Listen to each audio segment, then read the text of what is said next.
கிருஷ்ணகிரி மாவட்டம் ஒசூர் அருகே உரிய ஆவணங்களின்றி கொண்டு செல்லப்பட்ட 10 லட்சம் ரூபாய் பணத்தை தேர்தல் பறக்கும்படை அதிகாரிகள் பறிமுதல் செய்துள்ளனர்.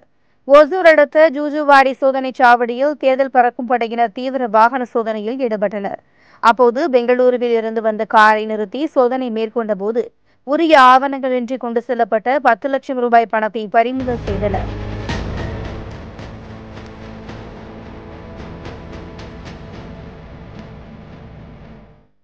விசாரணையில் பணத்தை கொண்டு சென்றவர் ஜலகண்டேஸ்வரர் நகரைச் சேர்ந்த கிரானைட் தொழில் செய்யும் லோகேஷ்குமார் என்பது தெரியவந்தது.